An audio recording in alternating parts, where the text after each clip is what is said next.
the way he's kind of being ranked, it wouldn't surprise me if he's someone you can get for the first time and for the forever, like in the back of the first round. But yeah, like I said, last year he was going as like a top 8 overall pick. This year he's going in the 3rd round. And Why is Michael Thomas going in the 3rd round? And the previous year when he played, he had a full season. He almost hit 1,200 yards, and that's on 65 receptions. Yeah, no, I agree. I mean, like you said, we have the Cooper Kupp template up, but this applies to Robert Woods, a.k.a. Bobby Trees as well. Again, I don't know what it is about Robert Woods. Maybe it's just not a sexy name. It's not that name that, If his name was Bobby Trees, it'd be Bobby first rounder. It's not the A.J. Brown, the DK Metcalf. Right now, currently, he's the 35th running back being drafted after being the 15th running back last year. He wanted to touch on was T.Y. Hilton buying the dip. So last year, his ADP was in the 5th round, which is already a dip from what it was the previous year, because I think he would go like in the 3rd round, give or take. But this year, he's going from the 5th round last year to, I believe it was like the 11th or 12th round in drafts this year. So he was going to buy the dip. I mean, how do you guys feel about it? Are you agreeing with this one? BRB Blazer. I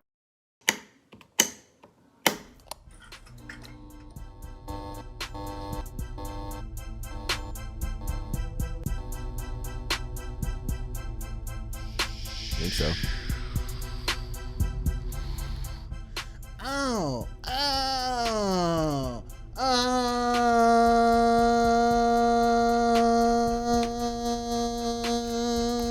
Welcome to the AVG Fantasy Football Podcast. I'm glad I didn't have headphones for that. I'm the host with the most. My name is Michael Marcanio. I'm here with my good friends and colleagues and fellow brethren.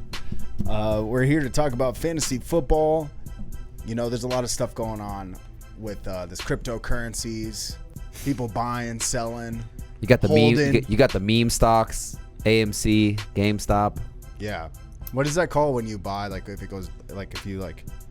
you buy low? You're buying the dip. You gotta go and buy the dip. So that's what the episode is all about today.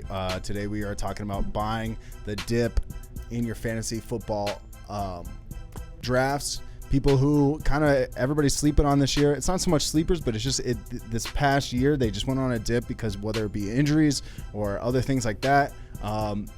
Maybe they just were on a different team. Now they're on another team. Or whatever it is, they're dipping in ADP this year, and we're going to tell you to buy the dip on these specific players. So stay tuned if you want to get in on that fantasy football dip, baby. Check it out. You know what I'm saying? Yeah, so like Mike said, it's buying the dip. So it's someone's ADP that has fallen or dipped from last year's ADP. We have to clarify this because some people just don't understand what buying the dip means. We're not going to say names. Better like bean dip? Pero like maybe he's a bean dip that's in the middle. Sometimes not. Pero I don't know. Pero it's okay, fool. But yeah, so stay tuned. These are going to be some good. This is going to be actually some like good knowledge. I from doing research on this, actually, I learned a little bit on some players where I'm just looking at some mock drafts. I'm like, Jesus, what is this guy doing down here? Yeah, you know what I mean. Or on the flip side, why are some of these players ahead of that play? Right. Why? Why? Yeah. Yeah, I think there's definitely some more players too I wanted to throw on here, but some of them we either discuss in a different episode or we only have time for so many players. Yeah, exactly. Sometimes we do the segments if we've talked about a player, I try not to repeat the information of that player. Like instead of picking the same player for every segment, that's like, all right, dude, we've heard it. Yeah, exactly. We got it. Yeah, I 100% understand that. But yeah, so let's get into it, baby. Let's do it. Put him up, coach. Put him up. Put him up. Right. That's probably one of the funniest things. Go. Left. Right. Oh. I'll write that down. Okay. Because that is so funny when they're training with Zeke. He had lots of dip that offseason. Yeah.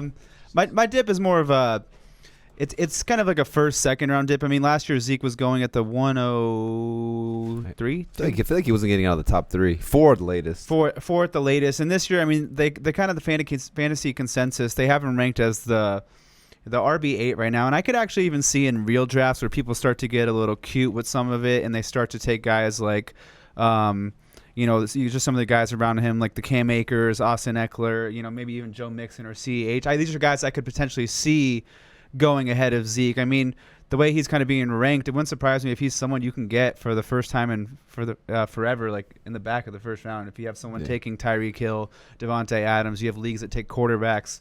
You could possibly get Zeke at the turn and have him as your RB1 and then take another receiver or 2 stud running backs right there. So, last year was kind of a down year for him just in general from an efficiency standpoint. 4 yards per carry. I mean, Zeke's never, on a yards per game basis, he's never averaged less than 84 yards a game. Last year, 65 yards a game. That's his career low. He wasn't 100% the whole year. You can kind of see it. I don't really buy this narrative so much all the time, but I know you like to bring up this narrative, and it's like, how much were they getting whooped in some of these games to where they were, they paid Zeke, was $100 million? Yeah, I mean, he got paid. Kind of just to what you're saying, just like a quick tidbit.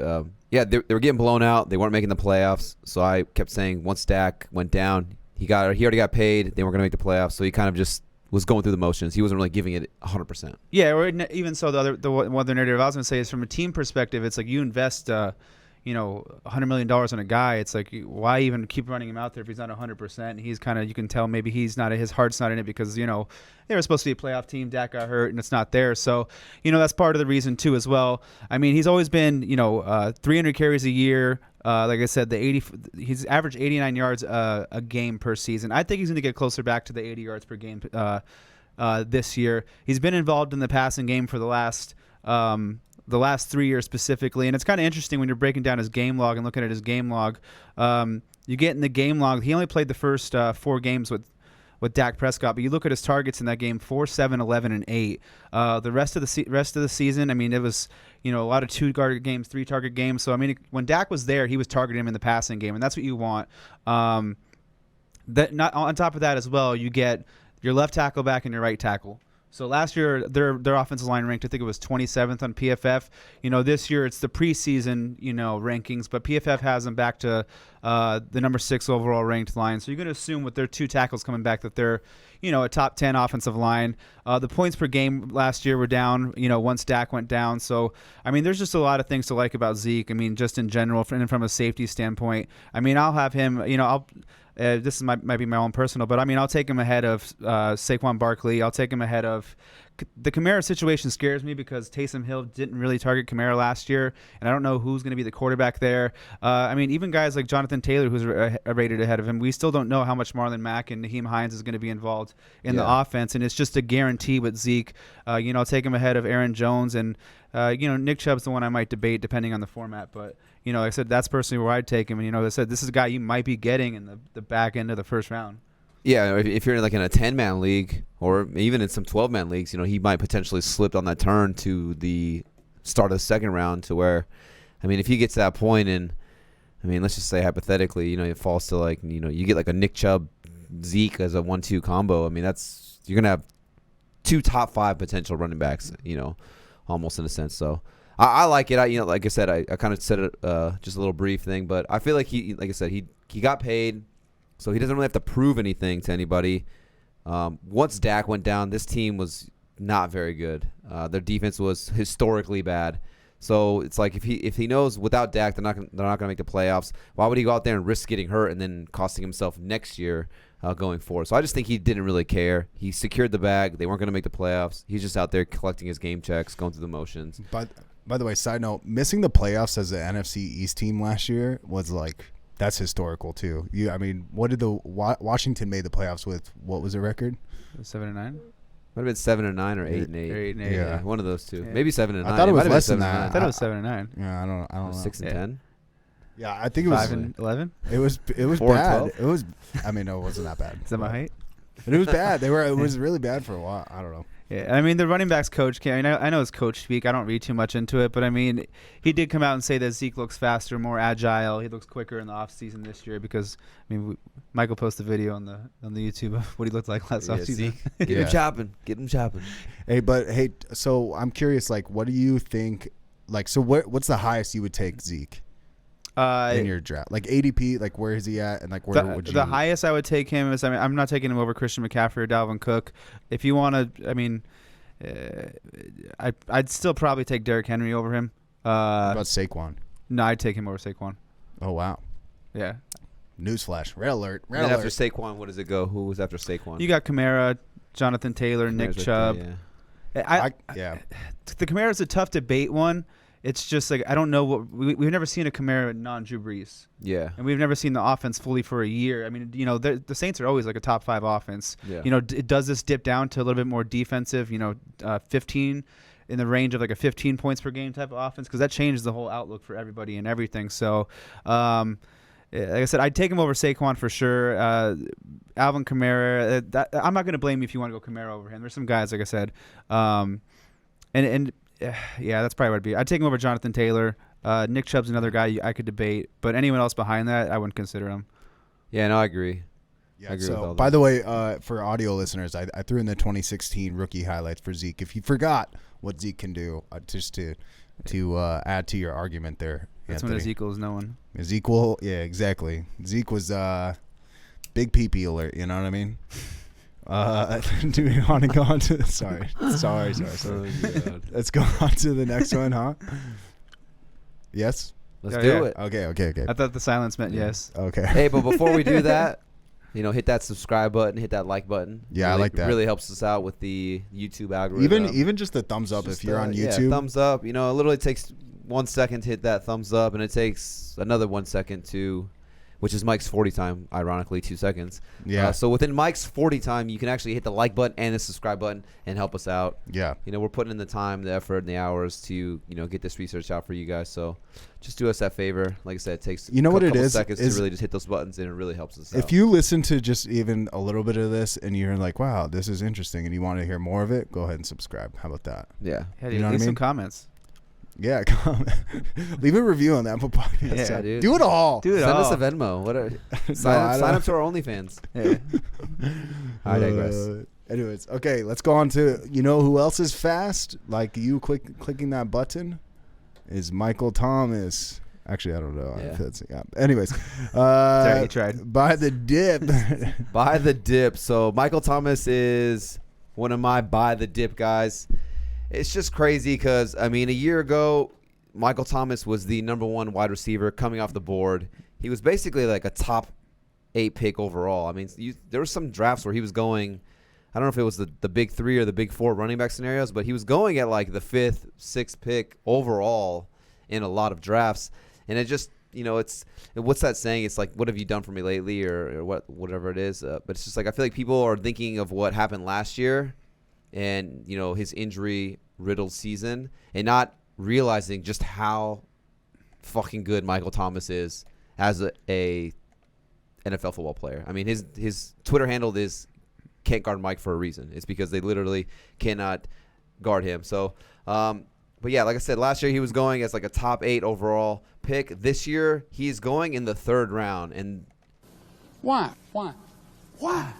why is Michael Thomas I like that going new- in the 3rd round? I don't understand. I just think that's crazy good value. Like I said, he was hurt last year. I think he got hurt in the very first game. So he battled injuries the whole year, so he wasn't really 100%. And then you had the Drew Brees, who was hurt as well with the thumb ligament, I believe it was. He hit the helmet of the football player. So he was out for some games as well. So it's just, the rapport and the connection just wasn't there due to the injury. But, prior to last year, due to the injury, he's seen 145 or more targets in 3 straight seasons. He's had 90 or more receptions in every single season he's played in. And he's had 9 touchdowns in 3 of his 4 seasons. So if you want, like, the model of consistency, like, you can't predict injuries. That's the thing here. You just never know. Like, some people will say, like, oh, this guy is a bust because he got hurt. It's like, he's not a bust. He just got hurt. Football's a violent game. And these guys are getting blasted by grown-ass men. Everyone like is 6'2", 6'3", 250 pounds. Defensive linemen sometimes are hitting them too. So, it's just a physical sport. You can't predict injuries. But when Michael Thomas is on the field, he is one of the best wide receivers to get it done. Like I said, prior to last year, his finishes in the NFL since he's entered the NFL: wide receiver 7, wide receiver 6, wide receiver 6, and wide receiver 1. I think right now he's being ranked like wide receiver 9 or 10, so it's not too far off of that. But, I mean, if you can get a guy who has wide receiver 1 upside, he's already proven he could do it, in the 3rd round, to me, that's just a steal all day. And now you could say here, like, okay, obviously that was with Drew Brees. You know, Drew Brees is future Hall of Famer, first ballot Hall of Famer right there. But looking at this QB situation here with Jameis Winston and Taysom Hill, like, I'm not mad at it. It doesn't scare me. It doesn't bother me at all. I think if those guys are smart, they're going to, you know, go to the wishing well in a sense and feed Michael Thomas the football. I mean, outside of Michael Thomas, they don't have a tight end really. We got Adam Trotman. We don't know what to expect from him. You got Traquan Smith, Duquan's brother. We've yet to see him go there. Maybe he's a sleeper this year. But I do like Traquan a little bit, actually. I like Unquan, his cousin. They just acquired him. Yeah. Unquan, yeah. And Unquan. But, I mean, outside of that, I mean, you got Michael Thomas here, so I still think he's going to see a healthy target share in this offense. And in the 4 games that Michael Thomas played with Taysom Hill knew, hey, this is my guy. I got to get him the ball. Michael Thomas saw 8 or more targets in 3 of the 4 games with Taysom Hill. He had 80 or more receiving yards in 3 of those 4 games with Taysom Hill. And 2 of those 4 games, over 100 receiving yards. Now, he had 0 touchdowns on the season. That's just kind of a fluke. I'm going to kind of think that the regression will go back to the mean of where I said earlier, 9 touchdowns in 3 of the first 4 years. So I think he'll get back up to that 8-9 touchdown range again. And then as far as if Jameis Winston is the starting quarterback for the Saints, I would actually like this more, in just my opinion. Maybe other people don't like Jameis Winston after his 30 for 30 touchdown interception season. But, I mean, I like Jameis over here. There's actually, hashtag interesting stat right here. There's only been 8 quarterbacks ever to throw for 5,000 or more passing yards in the NFL. And Jameis Winston, ironically, is one of those guys. It's kind of crazy. It's been done 13 times, I think it was, 5,000 or more passing yards. And Drew Brees has done it 5 times. No other quarterback has done it more than once. Isn't that kind of insane when you think about it? Yeah. Just how that is pretty nuts. That's pretty insane. But he kind of did it too when it was like, sorry to cut you off, when it wasn't like everyone was almost getting there. yeah. Yeah, that was like not in the new NFL where quarterbacks are super protected. But, yeah, so, I mean, obviously Jameis Winston, you throw 30 interceptions. He's threw 33 touchdowns, over 5,000 yards. You know, obviously the interceptions were the biggest problem with him. But to still get to 5,000 yards, I mean, he's completing the pass. You know, he's getting the ball to guys like Mike Evans and Chris Godwin in the past.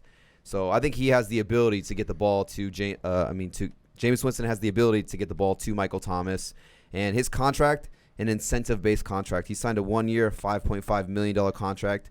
But he gets an extra $1 million if he eclipses 3,500 passing yards, and another $1 million if he gets 25 passing touchdowns, and another $1 million if he plays 70 or more snaps. So my guy Jameis has got a little something left on the table to go out there and get in terms of incentives. So I think if he is the starting quarterback for them, like I said, he's got something to play for. So yeah, I love Michael Thomas. I personally, his ADP's in the 3rd round right now. I'm not letting him get out of the 2nd round. If I'm in the 2nd round and he's there, obviously depending on how the draft breaks down, but I'm not letting Michael Thomas get out of the 2nd round. Yeah. Yeah, I think Jameis gets another incentive if he doesn't throw a pick six on the first play. He gets another $1 million. Oh, boy, he's not getting He's not getting $1 million. No, I mean, you hit everything on the head. The 0 touchdowns was a fluke. I mean, they don't have anyone else in the room besides pretty much him and Kamara. I mean, it's really them two. And I mean, I like Jameis. To your point, I like Jameis better than Taysom Hill to be the quarterback. I don't care for fantasy-wise if he throws a couple intersections, makes a couple plays, but who has the upside to throw for 5,000 yards? It's not Taysom Hill. Who has the upside to throw for 33 touchdowns? It's not Taysom Hill, who will look at Michael Thomas all game and throw it to him over and over. I mean, Taysom Hill might, but Jameis Winston will do it for sure. For sure. So, yeah, that's all. You pretty much said everything. Agree. Speaking science, dude. Yes. Michael Thomas was one guy. That was when we were kind of signing up for all the players we want to pick. He was somebody I wanted to do, and then I didn't realize that you already picked him. So before we jump ahead, I'm going to cut you off, Mike. No, you good. Who are some of the players around? I believe seeing him, I think it was like Justin Jefferson was ahead of him. There's a couple guys I saw, I think off the top of my head I can remember. I think it was Justin Jefferson, A.J. Brown, and DK Metcalf that were all ahead of Michael Thomas. And I'm not doubting those guys and their ability, DK, Justin Jefferson, and A.J. Brown, to get it done. But there's no way I'm drafting any of those guys ahead of Michael Thomas. I mean, Michael Thomas is the clear alpha in his team. He's going to see the majority of the target share there. DK still, he had some boom or bust games. I mean, Michael Thomas is a PPR machine. A.J. Brown, now he's got Julio there. I mean, the targets have never really been there for A.J. Brown. Justin Jefferson, another guy. I mean, I'm not doubting Justin Jefferson. To come in as a rookie and get, 1,400 yards or whatever it was and light up the NFL like he did, that's impressive. But I think defenses are going to be a little bit more aware of what he brought to the table. And maybe you still got Adam Thielen there. I think Adam Thielen's another guy you can maybe buy the dip. Their defense is going to be a lot better as well, which is going to hurt the passing game. I mean, and you got guys like Mike Evans, Terry McLaurin, Allen Robinson. Those are the other guys crowding him. Yeah. I'm taking Michael Thomas over all those guys. Yeah, I have to, because all those guys are toss-ups. Yeah, man. Do you play the game with him though? Like if you know you can get him in a few picks, do you kind of like take him early, or do you no? Or I take him earlier. Yeah, I don't. I'm not gonna like risk it. I don't think. Yeah, if I know I can get a guy who's gonna get me, like I said, he has never finished in a full season when he plays. He's never finished worse than the wide receiver 7. Who are you gonna be more upset that you missed on, Michael Thomas or Allen Robinson? Like going into the second, third round. Well, Michael Thomas. You know what I mean? Yeah. But Justin Fields might be good, so that you can make an argument. Yeah. But yeah, I'm gonna be more upset if I miss out on Michael Thomas. So that's just how it works, baby. And let's go into, I think this is my guy or what? Yeah. Kenny Golladay. Kenny Golladay. All right, so I picked Kenny Golladay. Right now, it looks like he's looking at he's about wide receiver, what is that, 21? The consensus 18? ranking is 21 right now, yeah. Correct. So, that's crazy to me. Kenny Golladay is a guy, he doesn't need a lot of receptions to get you touchdowns, to get you yards. I know last year it's the same kind of thing as Michael Thomas. Obviously, he played in more games than Michael Thomas did, because Michael Thomas got injured pretty quickly. He played about 5 games last year, but he still managed to get almost 400 yards, 338 yards last year on like 5 games, and that's coming out of injuries and all that. Still got 2 touchdowns with those only 5 games. And the previous year when he played, he had a full season. He almost hit 1,200 yards, and that's on 65 receptions. That's crazy. Yeah, he did have a lot of targets, but I know he goes on to the New York Giants, so it kind of changes things. Obviously, Matt Stafford's like a pretty talented quarterback, but he still a lot of times Matt Stafford was getting hurt, so it's like he was getting a lot of times passes from these like backup quarterbacks and whatnot. So I think and the way Kenny Golladay is being drafted, he could end up being a top 5 wide receiver very easily. You know what I mean? I think so. Yeah, I mean, I don't think like he's the prized possession in terms of like wide receiver free agents this offseason. I think he got the biggest deal out of anyone. I mean, you got guys like Juju and a couple other Will Fuller. I mean, they got what, $8, $9, $10 million. I think he signed for like 17, 18 million dollars. Yeah, he got money. Yeah, so he's making like double what these other guys are making. So I mean, for me at least, I'm a big guy. If you go out and you're going to you break the bank to get a guy like that, you're going to utilize him. And you're going to incorporate him into your game plan. You're not going to pay a guy, $18 million a year and only throw him the ball 3 times a game. Yeah, I think a lot of people are. I don't know. Maybe this could correct itself, as the weeks come on. But right now, actually, he's like kind of in legal trouble. But I want them to keep writing these articles, to be honest, because it's about he did like a signing, like an autograph signing under like a different label's creative, like licensing or something like that. And so he had like I only work with this specific agent deal, basically. And so they're suing like his new agent, and he got a new agent after this signing or thing. And something happened where he didn't go to court or something like that. But it's not like he's got arrested or pulled over or something like that. Do you know what I mean? Yeah. So I'm don't let that scare you. I think the more the merrier, to be honest. If you're gonna write these articles about them, you know what I mean. I'm all about it. You know what I mean. Scare people out of getting Kenny Golladay. You know what I'm saying, dude? Yeah, I think the X factor is just Daniel Jones. If he can get back to that's the only hard I think part. there's 2 things that are weighing down his ADP. I believe in the talent for sure, and I think the volume can definitely be there. It's Daniel Jones. Is he 11 touchdowns last year? Is it going to be that quarterback, or is it going to be the rookie quarterback that you assumed would progress a little bit? Is he someone that can get to and still, even in his rookie year, and it was only 12 games, but it was about 3,000 yards. Probably paces him out about maybe a little bit closer to 4,000 at the end of the season. But I mean, if he can get to 4,200 yards and be someone who throws for 20 to 25 touchdowns, I think Kenny Golladay will be definitely worth the value. If he's someone that struggles and gets benched in and out and throws for 3,500 yards and 15 touchdowns and 12 interceptions, I think Golladay is going to be a little inconsistent, unfortunately. And I think the other thing that weighs him down, which is actually a plus because it's a misconception, is that Saquon Barkley is back. Is he's going to get all these targets because Daniel Jones actually in his career has not targeted Saquon near the rate that Eli Manning did. He's more of like a 45 to 50 reception type of guy, and I think people were conceiving that Saquon Barkley, with a year he had 90 catches, that was with Eli Manning, and Daniel Jones is never to target like them. So that's a plus for Kenny Golladay is what I'm saying. Yeah. I think this Giants offense, I mean, they're obviously all in on Danny Dimes. They're like, hey, we go out and we get, Kenny Golladay, the number 1 wide receiver in free agency. They draft Kadarius Toney in the first round, a quick little gadget guy out of Florida. And, you're getting Saquon back. They're also getting their left tackle, Nate Soldier, back. So I think this offense is going to be a lot better. I know Evan Ingram, I think he led all tight ends in drops.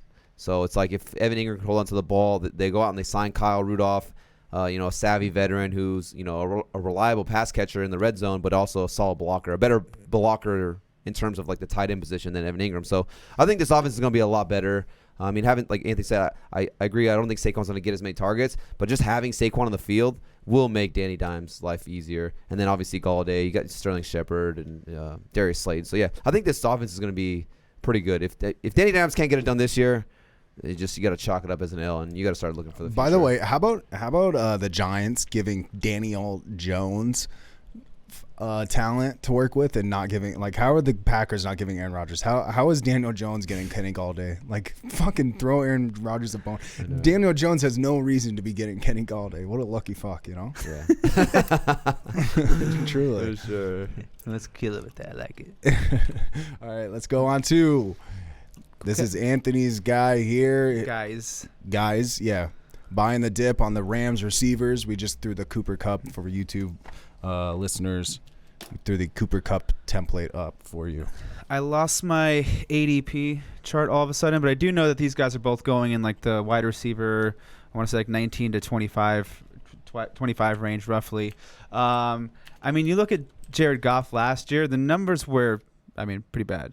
This is kind of more of a praise for what I believe in Matthew Stafford and the Rams offense. The 2 years prior, Jared Goff was thrown for roughly 4,600 yards, 22 touchdowns and 32 touchdowns. I think, and then last year you had barely threw for 4,000 and 20 touchdowns, and that you saw that kind of affect the final numbers for Robert Woods and Cooper Kupp.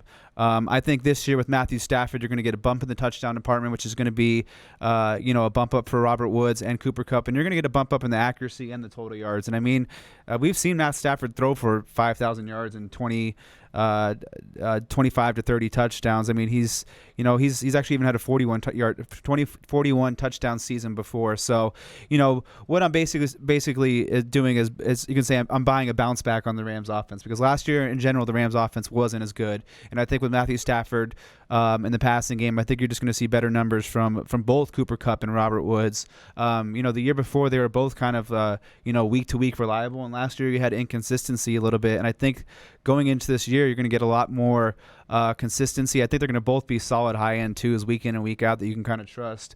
And then you have the departure of Gerald Everett.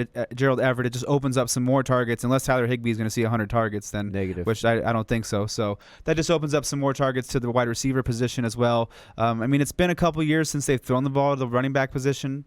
Could that bounce back a little bit? But they have the Van Jefferson and the other guy, I forget his name, that they drafted in the second round, but 2-2. They did sign Deshaun Jackson in free agency. Okay, but, yeah. we got to see if he can stay healthy. Yeah, he gets hurt in the first game every year now. All of a sudden, it seems like it.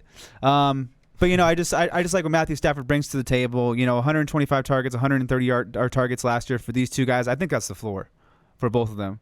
So if you're telling me that I want to say they're probably going around the 4th, 5th round. If I'm getting 130. Yeah, I just looked it up. It's around the beginning of 5th round. Beginning of the 5th round. So if you're telling me, especially in PPR formats, where both these guys had over 90 receptions last year and the touchdowns were down, because those are going to bounce up a little bit.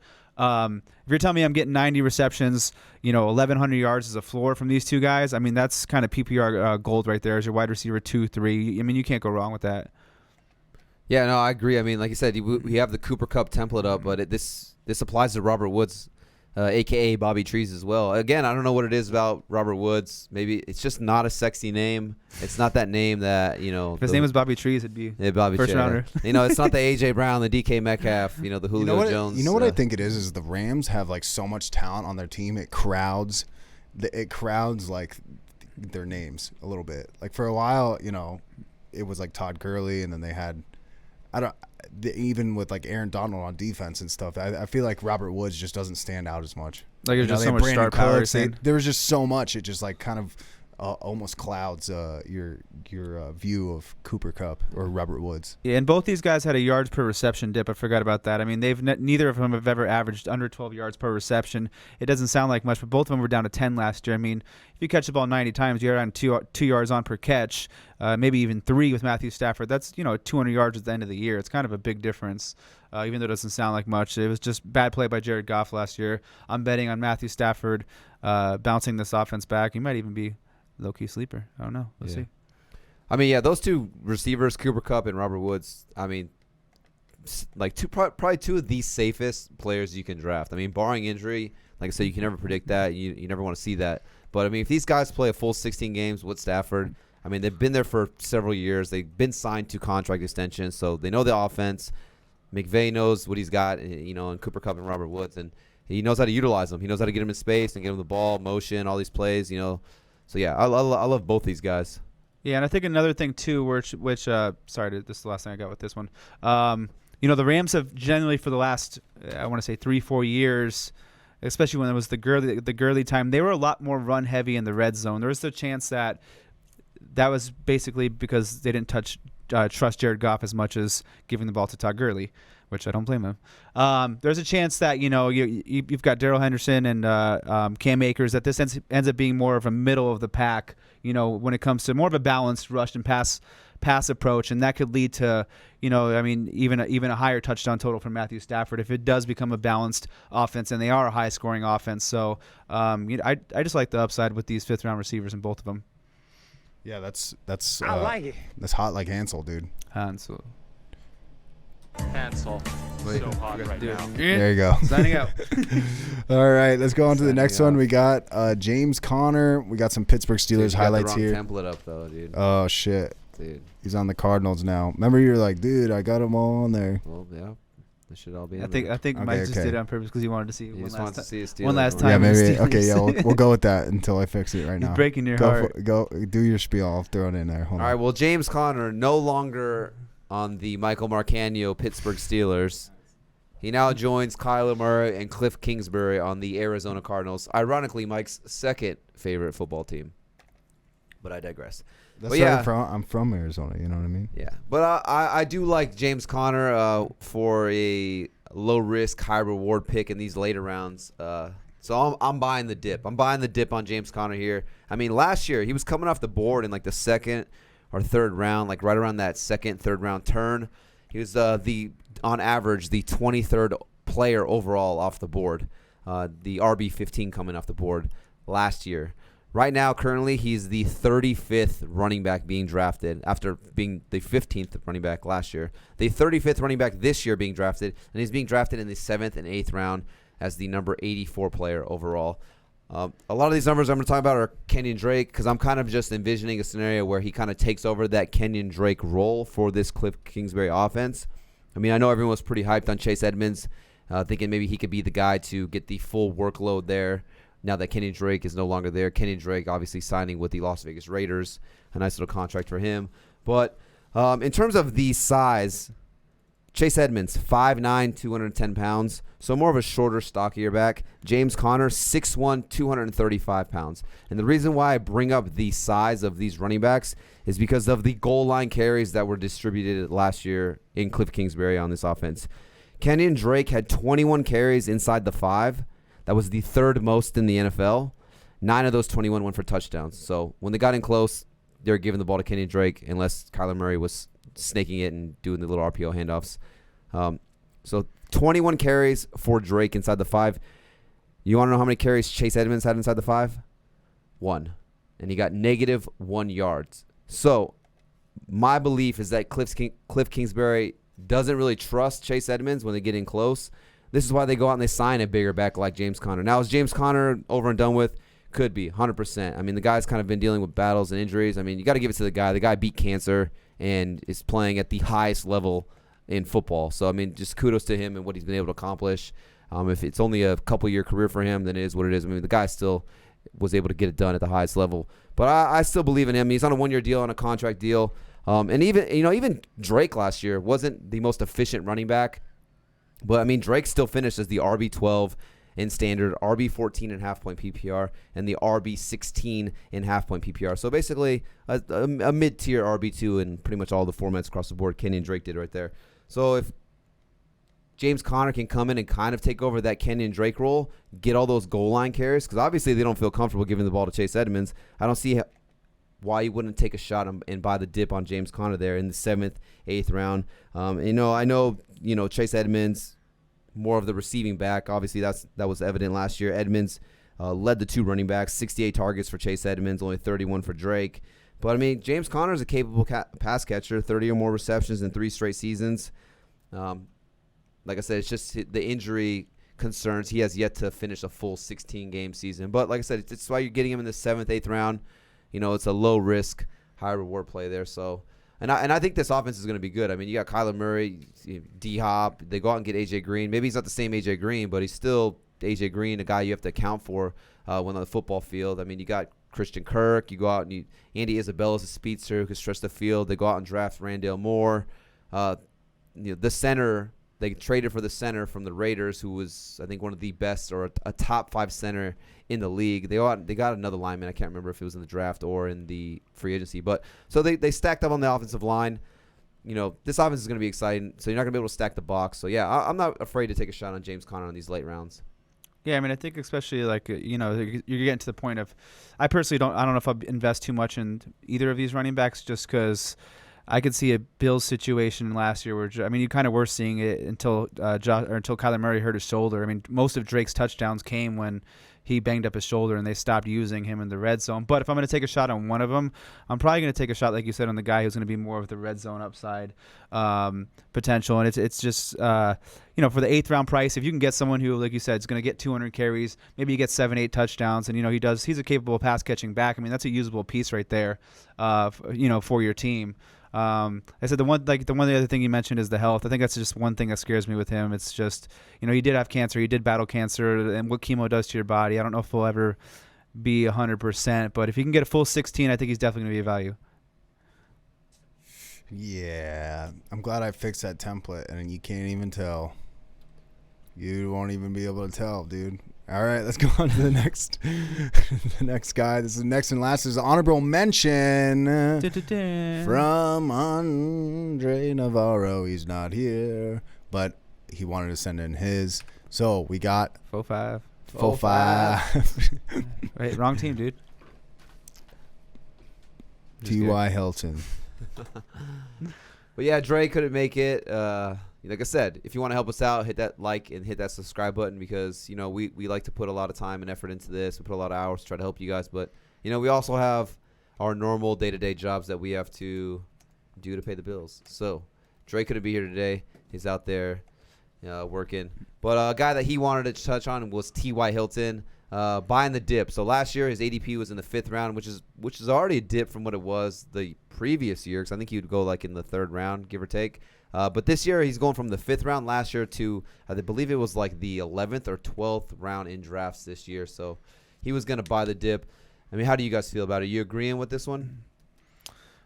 I mean, for the price tag, I'm not mad at it because could he still have the talent and still have the ability to be – who are you going to peg as the wide receiver 1 in this team? It's going to be either him or Michael Pittman. So, if you're going to go – I might go Michael Pittman on that one. Yeah, but I'm saying let's just say at least a 50% chance that he's the most targeted receiver in this offense. And so for an 11th round pick, that's not going to hurt. I mean, if he, someone who sees 120, 115 targets, I mean, that's a usable piece in the 11th round. I could be wrong, but I think his best days are behind him. But if you still see 115, 120 targets on the year, that's still a usable piece. And then you're not getting many 11th round picks that are going to see potential wide receiver 1 on their team, and maybe Carson Wentz bounce back a little bit. I mean, that's always in the cards too. Philip Rivers couldn't throw the ball. I mean, he could try and throw it deep. Just period. But I'm pretty sure at this point that Carson Wentz has a stronger arm than Felipe Rios does. So, I mean, if T.Y. Hilton, a lot of his game was those big plays, those deep balls. If he's still got some of that in him, I feel like Carson Wentz has a better shot of making some of those plays happen.